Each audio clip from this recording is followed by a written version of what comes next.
58 দিন পর chargesheet CBI এর। আরজিকর মামলায় সঞ্জয় রায়কে খুন ও ধর্ষণে অভিযুক্ত করেছে সিবিআই।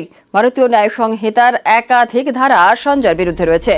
বিএনএস 64 ধারায় ধর্ষণ, বিএনএস 66 ধারায় অত্যাচারের জেরে মৃত্যু ও বিএনএস 103(1) ধারায় খুনের অভিযোগ।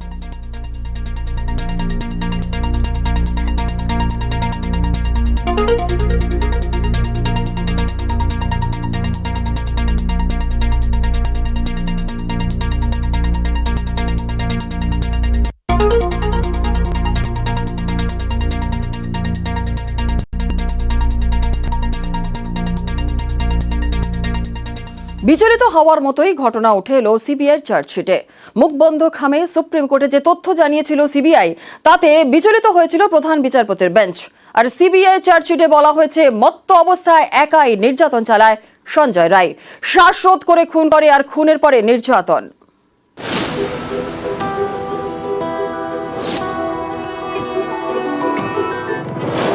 9 অগস্ট আরজিকরে তরুণী চিকিৎসকের দেহ উদ্ধার হয়। তারপর ধর্ষণ খুনের অভিযোগে তোলপাড়। সেদিনই কলকাতা পুলিশ গ্রেফতার করে সিভিক ভলান্টিয়ার সঞ্জয় রায়কে। পরে তদন্তভার যায় সিবিআই এর হাতে।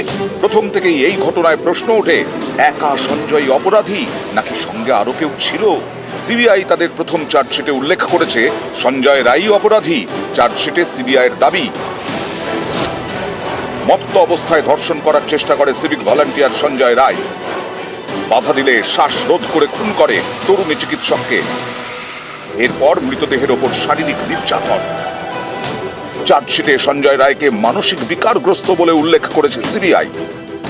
এটা যারা করে তাদেরকে ইংরেজিতে বলা হয় সাইকোপ্যাথ। তারা প্রচন্ড হিংস্র হয়, তাদের কোনো রিমর্স থাকে না, অর্থাৎ তারা বেসিক্যালি সমাজ বিরোধী। এরা যে কোনো মর্মান্তিক ঘটনা খুব হাসতে হাসতে করতে পারে এবং 80% কি 90% অফ দি কেসে এরা কিন্তু রিপিট অফেন্ডার্স হয়। এদের রিহ্যাবিলিটেট করাটা খুব মুশকিলের, কারণ কিছুদিন আপনি জেলে রেখে দিলেন, আবার বেরিয়ে কিন্তু there is a very high chance of reoffending.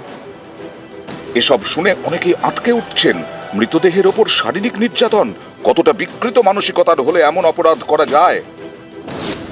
আসলে এটা এক ধরনের বিরল রোগ। রোগের নাম নেক্রোফিলিয়া।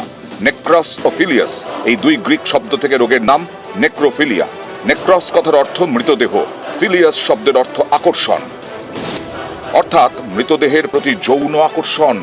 নেক্রোফিলিয়ায় আক্রান্তরা এরকমই বিকৃত যৌন সুখ পেতে চায়। তারা চায় বাধা দেবে না এমন যৌন সঙ্গী, তাই তারা বেছে নেয় মৃতদেহের সঙ্গে সহবাস। কলকাতা পুলিশ গ্রেফতার করেছিল সঞ্জয় রায়কে। মামলা হাতে পাওয়ার পর আরো দুজনকে গ্রেফতার করে সিবিআই।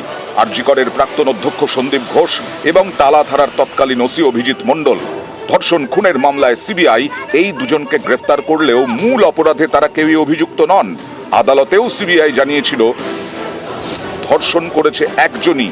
এখনো পর্যন্ত তদন্তে এটাই উঠে এসেছে, গণধর্ষণ করা হয়েছে কিনা তার তদন্ত চলছে। এবার সিবিআই চার্জশিটেও উল্লেখ মূল অপরাধী একজনই। অর্পিতা হাজরা, নিউজ 18 বাংলা।